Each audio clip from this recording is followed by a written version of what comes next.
so hello guys के छ खबर त आज पनि एउटा निकै नै राम्रो भिडियो लिएर आइसकेको छु त लिटरली गाइज एउटा प्लेयरलाई मार्न पुरा 5 मिनट लाग्यो सो 5 मिनट त्यो पनि एउटा प्लेयरलाई मार्न त्यही भएर चाहिँ मैले यो भिडियो चाहिँ पोस्ट गरिरहेको छु त एउटा प्लेयरलाई मार्न 5 मिनट्स कसरी लाग्यो र फाइनली त्यो प्लेयर चाहिँ यो बोर्डको टपमा रहेको छ र यो प्लेयरलाई मार्न चाहिँ निकै नै गाह्रो परेको थियो हाम्रो स्क्वाडलाई मैले नै निकै नै ट्राई चाहिँ गरेको थिएँ 4-5 टाइम्स चाहिँ मैले नै ट्राई गरेको थिएँ मार्नको लागि अनि यहाँनिर देख्नु सक्नुहुनेछ हाम्रो प्लेयर्सहरू बिजोग भइरहेको छ लन्च प्याडबाट आउन चाहिँ ट्राई गरिरहेको छ तर बोर्डको यताउता कहिले बोर्डमा ठोकेर लडिरहेको छ है त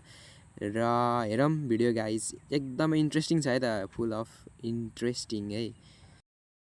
सो त्यो गाइज मैले भोइस ओभर धेरै दिनँ किनभने ब्याकग्राउन्ड साउन्ड चाहिँ एकदमै ज्यादा आइरहेको छ र यदि च्यानलमा नयाँ हुनुहुन्छ भने च्यानललाई सब्सक्राइब गरिदिनु होला है चाहिँ भने मैले किनभने तपाईँहरूको सपोर्ट चाहिरहेको हुन्छ नि त हामीलाई त्यही भएर ओके ल त गाइज भिडियो इन्जोय गरौँ है त लेट्स गो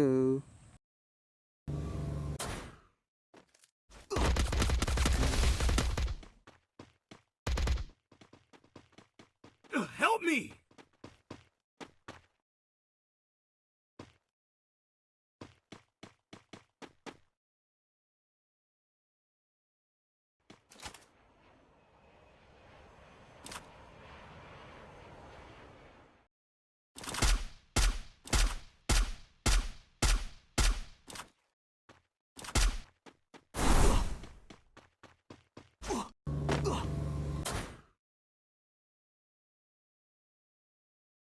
र यहाँ चाहिँ स्लट नम्बर 1 ले फाइनली त्यो प्लेयरलाई चाहिँ क्लियर गरिदिइसकेको छ है त टिम वाइप आउट भनेर नोटिफिकेसन आइरहेको थियो ओके ल त गाइज